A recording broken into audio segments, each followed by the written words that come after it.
amores, tudo bem com vocês? Olha a tia Aline aqui mais uma vez para a nossa quinta aula do nosso volume 2 Farias Brito. Hoje nós vamos ver, na aula de História, o mundo que queremos, as decisões do grupo. Olha, nós falando novamente sobre essa questão do grupo, que nós falamos sobre o grupo social e o grupo casual. Lembram na aula passada? E aí nós vamos fazer o que primeiro? Vamos fazer nossa correção da nossa atividade, né? Das páginas 123 e 245 do nosso livro de História, Farias Brito, volume 2. Nosso conteúdo, que a tia acabou de falar, o mundo que queremos, as decisões do grupo, lá na página 126. E nossa atividade de casa, onde nós vamos responder as páginas 127, 246 e 247, também do nosso livro de História, Farias Brito, volume 2. Bora lá?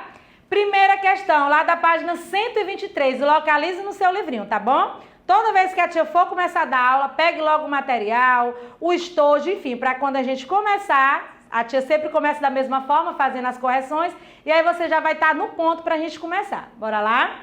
Classifique os grupos de acordo com a legenda. Vamos relembrar o que é um grupo social e o que é um grupo casual? Social é aquele que faz parte do nosso dia a dia, da nossa vivência. É aquele que eu sempre tenho contato, não é isso? É o grupo social da escola, tem aquele grupo social da sua comunidade, da sua vizinhança. Qual outro grupo social? Lembra? Sim, você às vezes pode praticar um esporte, tem aquele seu grupinho social lá das suas aulas, né? Do seu horário esportivo. Enfim, tem vários grupos sociais, só quero que vocês lembrem que o grupo social é aquele que faz parte ali, ó, do seu dia a dia, do seu cotidiano, que você vê, né, que você tem contato. Então, bora lá. Aqui diz assim, olha só a legenda, pessoas na fila do banco. E aí, gente, é um grupo social ou é um grupo casual? A tia nem relembrou o casual, né? O casual é aquele que eu só encontro casualmente, que eu nem conheço, né? São pessoas que eu só vou ver naquele momento e talvez nunca mais as veja, não é isso?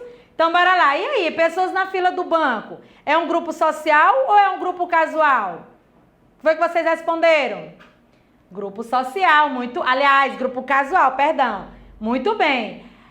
Time de futebol, pessoas que se veem sempre, que fazem parte de uma equipe. E aí, é um grupo social ou é um grupo casual? Um grupo social, muito bem.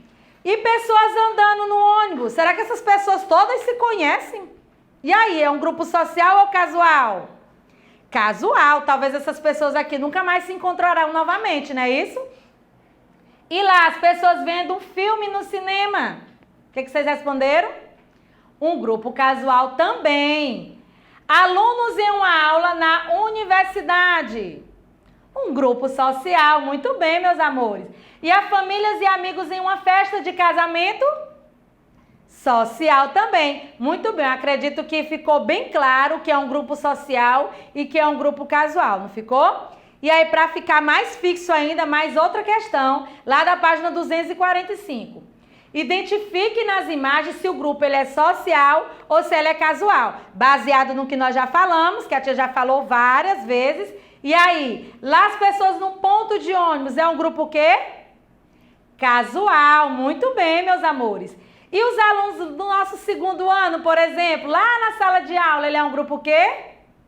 Social. Muito bem, gostei de ver. E hoje nós vamos falar sobre decisões do grupo. Nós vamos conhecer mais um grupo e aí vocês vão me dizer se esse grupo, de acordo com as características que a tia vai falar aqui, se esse grupo ele é social ou se ele é um grupo casual. Nós vamos falar dos povos indígenas.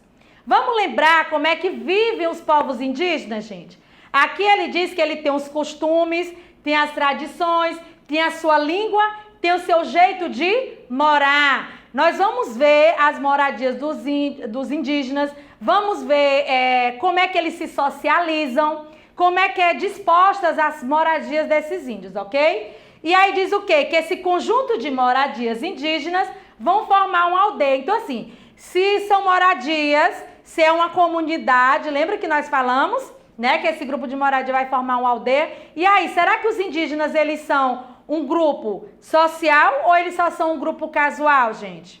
Bora ver aí pela imagem. No livro de vocês tem uma outra imagem, mas que é basicamente também dessa forma. As moradias indígenas, elas estão dispostas assim, ó, em forma circular. Aqui é uma aldeia circular lá de Bororo, que são os povos indígenas no Brasil. Aqui, essas casas, as moradias deles, são construídas como, gente? Vocês sabem como é que são construídas as moradias indígenas? Eles pegam o próprio material vindo da própria natureza, as palhas, não é isso? E aí eles vão formando as moradias. Tá em forma circular pra quê, tia? Geralmente essas moradias, elas são construídas em praças isoladas. E para que essas praças? É justamente para ele ter essa aldeia deles. Olha só, as casas são dispostas em forma de círculos, não é isso? Umas afastam um pouco só, né? Tem um afastamento de umas das outras. Dentro dessas casas ou vivem famílias, né? Uma família só, ou podem viver várias famílias, porque essas moradias aqui, gente, elas são enormes. Tia, e essa casinha aqui no meio, para que serve? São ditas como as casas para tomadas de decisões em grupo. Geralmente são os homens que vivem aqui, eles tomam essas decisões. Que decisões, tia? Do grupo em si, da aldeia indígena. Mas também serve para planejar festas, fazer assembleias em grupo. As mulheres geralmente é que ficam nessas casas, né? Ah, tia, então mora todos os homens dentro dessa casa? Não. Aqui ele fala que é a casa dos homens, gente, justamente porque são eles que tomam essas decisões maiores, vamos dizer assim. As mulheres, elas se ocupam o quê? Nos afazeres domésticos, na criação das crianças. O que mais? Elas podem fazer... como é que eu posso dizer? Ela cuida mais dessas partes domésticas mesmo da casa, não é isso? Fazem cestos, né? Produtos artesanais também. E os homens são mais para essas tomadas de decisões. Aqui é uma imagem, observe que essa aldeia, ela está num lugar isolado, né? Por isso que eu disse que é numa praça que é desabitada, né? Só para eles mesmos. As casas dispostas em círculo e a casinha do meio, lembre-se, é o local onde os homens tomam as decisões. Olha só mais um aí, ó. Outras casinhas, observe que tudo do mesmo formato, ó.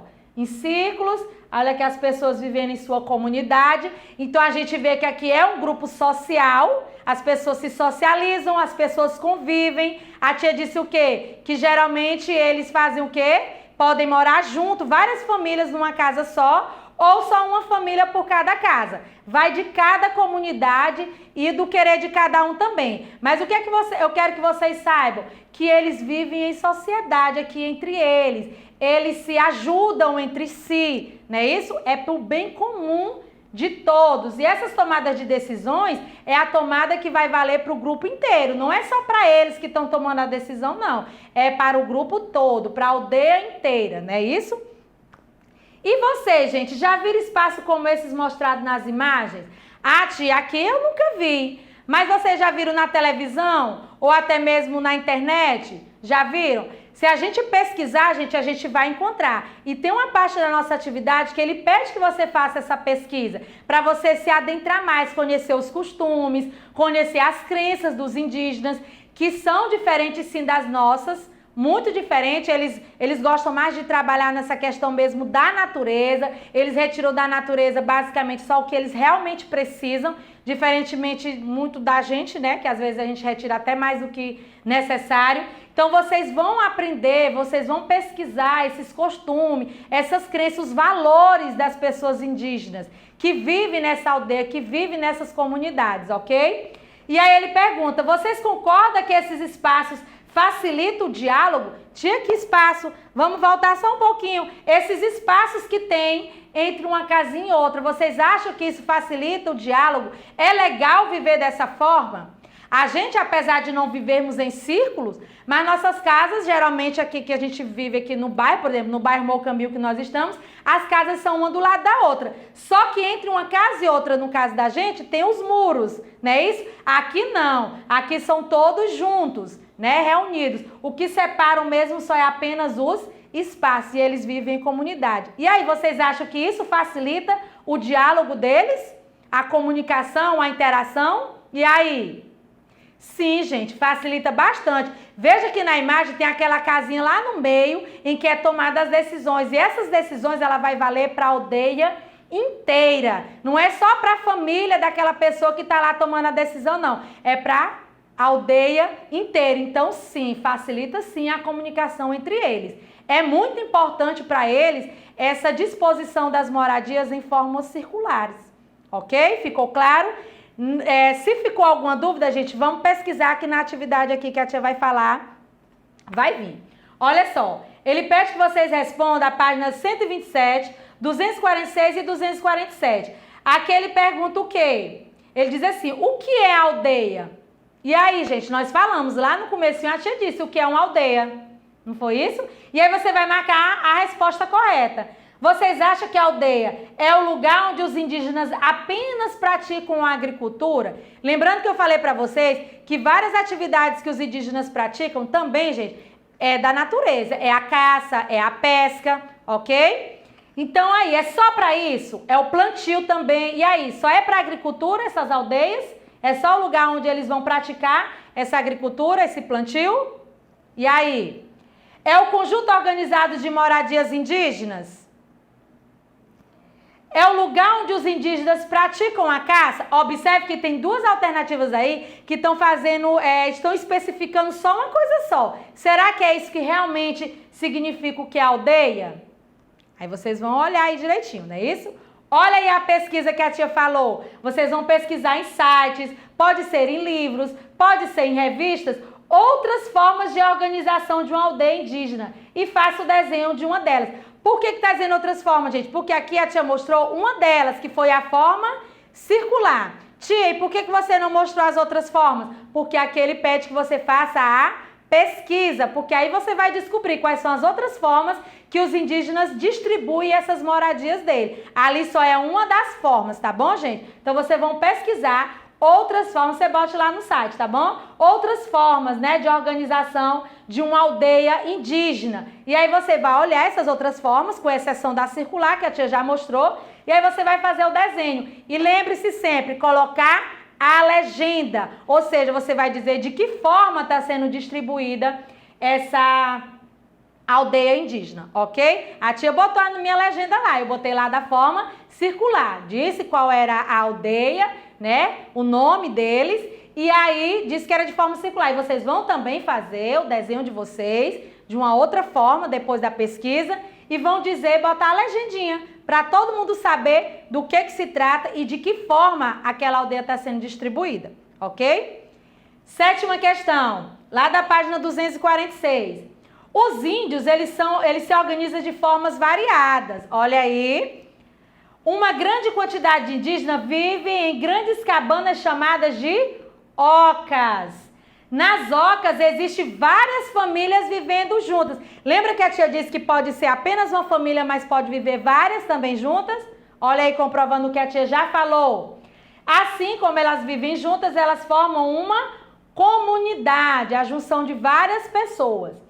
As habitações menores e com poucos integrantes são mais comuns em comunidades menores, porque tem as ocas que são bem grandes, que são as que vão habitar várias pessoas, várias famílias, e tem aquelas que são menores, que aí no caso vão habitar menos integrantes, ou seja, menos pessoas, geralmente vive apenas uma família nela.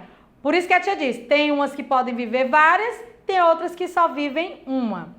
Mas se juntam todas e vivem na aldeia, formam a comunidade, cada um na sua casinha. Marque a alternativa correta sobre o jeito de viver da família indígena. Como é que eles vivem, gente? Letra A. As famílias indígenas vivem separadas umas das outras? É assim que as famílias indígenas vivem? B. As habitações das comunidades menores são grandes e espaçosas? Olha a contradição. Habitações menores, grandes e espaçosas. E aí? C. As ocas são moradias onde vivem várias famílias juntas? Observe que ele pede você marcar a alternativa correta no jeito de viver. Baseado no que a tia falou e baseado naquele textinho que a tia acabou de ler, tá bom? Leiam para poder interpretar.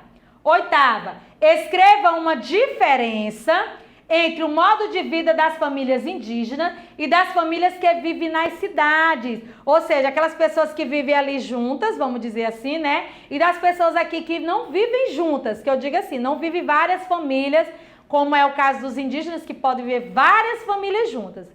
Ah, tia, mas na minha casa tem várias famílias lá dentro. Tem a família da minha tia que vive comigo. Gente, mas preste atenção de como nós vivemos na cidade e como é que eles vivem na comunidade deles, tá bom? Que são casas que são próprias para isso, para abrigar várias famílias dentro de uma casa só. De pessoas que talvez não tenham nem parentesco, que são famílias distintas, mas que vivem dentro de uma mesma casa. Você morar com a família da sua tia, mas ela é sua tia, não é isso? Morar com a família da vovó, mas ela é sua avó, ela é da sua família. No caso aqui, ele fala de várias famílias distintas, né, diferentes, mas morando dentro de uma única casa. E aí você vai dizer uma diferença desse modo de viver. Como é que eles vivem e como é que nós aqui da cidade vivemos, ok? Nona, leia a notícia e responda. Conscientização, voluntários se unem para limpar a praia de Iracema. Olha um grupo social aí, gente. Lembram? Grupo social se juntam para um bem, para o mesmo objetivo. No caso aqui, eles são o quê? Voluntários. Que estão fazendo o quê? Eles vão se unir para o quê? Conscientizar as pessoas. Ao quê? A limpar a praia de Iracema. Sinal que tá bem suja, não é isso? Aqui, olha só o que que tem. Copos, latinhas, bitucas de cigarro, tudo recolhido em faixa da praia de Fortaleza e que, sem a distinção correta, sem saber onde vai ser colocado esse lixo, vai para onde? Para o oceano. Um grupo de voluntários se reuniu na praia de Iracema para recolher esse lixo deixado nessa praia. Os visitantes também foram abordados por equipes de educação ambiental na ação desenvolvida no Dia Mundial de Limpeza das Praias, Rios e Lagoas. Eles são abordados por quê? Porque quem suja somos nós mesmos, gente. Não são os animais, não. São os seres humanos mesmos, né? A data é comemorada anualmente, ou seja, todo ano, no terceiro sábado de setembro. Em Fortaleza, o trabalho foi mobilizado pela Secretaria do Urbanismo e Meio Ambiente, a SEUMA. Existe o que, olha? Tartarugas que morrem porque se alimentaram de plásticos que estavam na praia e foi para o oceano. Toda a vida marinha é afetada por essa ação, alertou o coordenador do projeto Limpando o Mundo. Conscientização nas praias cearenses há 21 anos. Então é algo que acontece anualmente. Olha só, há quanto tempo? 21 anos. A vendedora Fran Oliveira, 22 anos, ela sabe dessa responsabilidade. Para ela, faltam ações permanentes em locais movimentados. O que essas ações permanentes que aconteçam sempre, não só uma vez no ano, gente. Essa conscientização tem que ser para sempre. As pessoas sabem o que devem fazer, mas às vezes não fazem, né? Na avaliação da secretaria Águeda Muniz, titular da SEUMA, a atitude tem que ser tanto da população quanto do poder público, ou seja, cada um fazendo a sua parte. O papel do cidadão é o quê? É descartar corretamente aquilo que consome. E o do poder público, gente, é de orientar isso. Mostrar onde deve se jogar. E garantir o quê? A limpeza e a educação ambiental, que vem sendo feita. Acredite. Ou seja, não é só de um lado, não é o ser humano fazendo a parte dele, no nós, né? Nem ser humano, gente. As pessoas e o governo, os órgãos responsáveis têm que fazer a parte dele também. É uma conscientização de ambas as partes. Aqui acontece essa conscientização uma vez ao ano, mas é algo que tem que ser para a vida inteira. Então vamos lá para os questionamentos. Qual era o objetivo do grupo voluntário que se reuniu na praia de Iracema? O que eles foram fazer lá, gente? Qual era esse objetivo comum entre eles? B. Que prejuízos o lixo deixado nas praias traz para o meio ambiente? Lá no texto ele fala de várias situações. Os causadores, os danos que são causados por esse lixo que é jogado no chão e que é levado, né, nos oceanos, que ninguém faz essa limpeza e que há essa conscientização anualmente, mas que as pessoas têm que fazer sempre. Gente, por hoje é só. A nossa aula foi falando sobre o grupo social novamente, né? Enfatizamos mais essa questão do grupo indígena também. Vimos a questão da conscientização das pessoas. Então, olha só, eu acredito que está todo mundo sabido, todo mundo esperto. Até a próxima aula. Fique com Deus. Tchau!